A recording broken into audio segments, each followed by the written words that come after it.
When it comes to tattoo sessions for one artist, there's more to them than the needle hitting the skin and the ink settling in. Dan Lessard enjoys talking to his customers and hearing their stories. The cool thing that I think happens, and it's because I'm a talker and I like people, is I like to connect with people, and if they come to me with a tribute tattoo, I ask a lot of questions. When he comes across someone who is facing troubles or is dealing with problems, he has no problem opening up about his past experiences.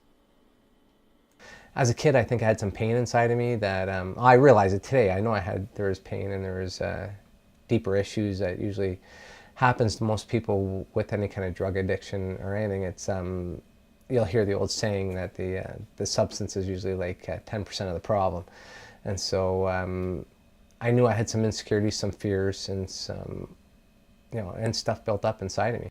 Lessard was first exposed to alcohol at the age of 12. By grade 9, he found himself dealing with anger building inside of him and found an escape through alcohol and drugs. Eventually, he started experimenting with drugs like marijuana, ecstasy, and cocaine. Finally, the day came where he thought he reached the point where he was going to die.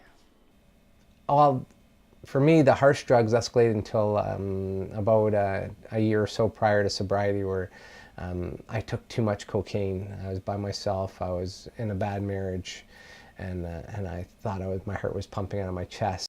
Once Lessard reached that point, he realized he needed to work on fixing himself. Within a year, I ended up in the Brentwood recovery home because things just escalated to levels of drugs and alcohol weren't covering the animal I became when I drank. So he entered the Brentwood recovery home and soon realized there were other people just like him. For once, he didn't feel alone anymore and found success in the program, having reached 27 years of sobriety. Now Lessard spends his time working from home in what used to be his garage, but is now his studio.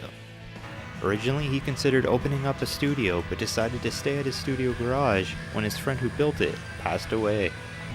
He said the studio serves as a reminder and tribute of his friend. Lessard enjoys meeting customers who get tattoos as tributes to someone they lost. He'll listen to their stories and then work with the customers on the design of their tattoo. Bob Goyne has gone to Lessard for most of his tribute tattoos. It's a constant reminder, but also a tribute to the life that the person led, and then it brings back memories of the time you spent with that person. Goyne has a tattoo on his arm that says "Lest we forget," as a tribute to soldiers who have fought and died for our country. He also has a portrait of his dog who died from cancer at the age of 4 on his leg.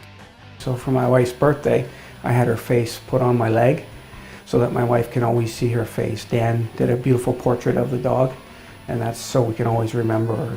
Goyne has been going to Lessard for 3 years now, and 12 out of the 14 tattoos on his body were done by Lessard. And I think people open up to him, kind of like they do to a bartender or whatever, And during that experience of some people, it's painful, but I think his being able to communicate takes away the pain. Your mind is somewhere else, so. Lessard said he believes people get tribute tattoos as a way to keep the memory of that person with them. I think it's because as human, you're afraid to forget those people. You don't want to. And so, and we can get so busy with life. When it comes to life, Lessard spends his time in his studio or with his family. He said as life goes by, you can realize how short it is. If his wife or kids ever need him, they can always come and talk to him, since he works right at home in his studio. If they need him, he's there. It's been a good job and a good life, and yeah, I'm blessed.